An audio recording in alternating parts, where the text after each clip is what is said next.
Welcome to the only daily podcast focusing on compliance news of the day. Each morning, start your day with a cup of coffee and Tom Fox, the voice of compliance, to hear about 4 of the top compliance, corruption, or leadership stories you will need to start your day. The Daily Compliance News is a production of the Compliance Podcast Network. April 1, 2020, the Not Fools edition. First up, from the New York Times, when you think about your supply chain, most Western companies think about the impact of coronavirus COVID-19 on supplying goods. However, the empty shopping malls of Western cities are going to be placing the livelihoods of thousands of garment workers in Bangladesh in potential peril, and as factory owners face financial ruin. The president of the Bangladesh Garment Manufacturers and Exporters Association said, "Our situation is apoplectic.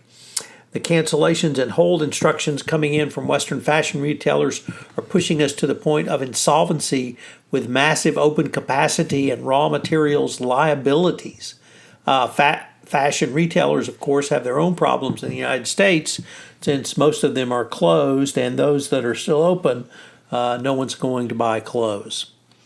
Next up, the Chinese company, which says it is not run by the Chinese government, Huawei, says that the Chinese government will retaliate against U.S. companies if further restrictions are placed on Huawei's access to suppliers.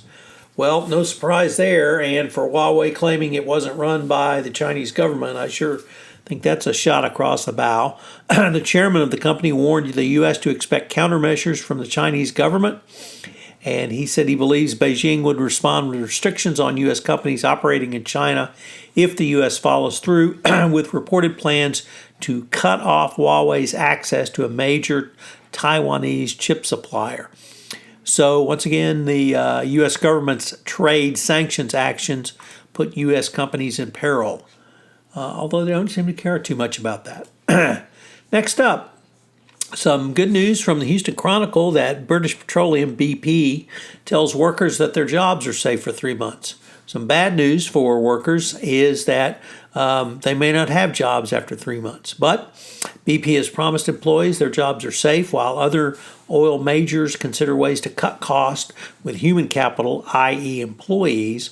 CEO Bernard Looney said the company would take calm, deliberate action to manage its capital cost in response to the oil crash now below $20. The measures would not include making any BP staff redundant over the next 3 months. I will have to say that if BP starts laying people off, everybody should cash out of oil stocks or buy into them, because the apoplectic situation will be at energy companies if BP has to start furloughing people, as Halliburton has done so far. And finally, from the Mexico News Daily, we have a detention of an ex-Pemex official over a 27 million peso, that's about $1.1 million, alleged bribe after coming after 3 fuel companies allegedly gave him money for tankers that were never delivered.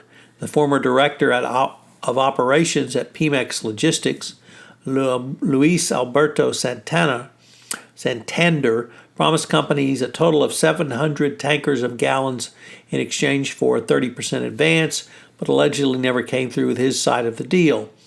The Special Corruption Division of the FRG executed an arrest warrant for him and probable cause of his crimes.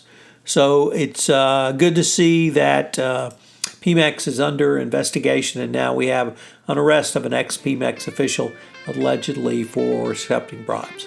I am proud to announce a new podcast premiering this week on the Compliance Podcast Network. It's Compliance and Coronavirus. I wanted to bring some clarity and sanity to the compliance practitioner around coronavirus. So for the next foreseeable future, at least 8 weeks, I'll be podcasting Tuesday, Wednesday, and Thursday of each week on a topic related to coronavirus, COVID-19. Check it out with the Daily Compliance News.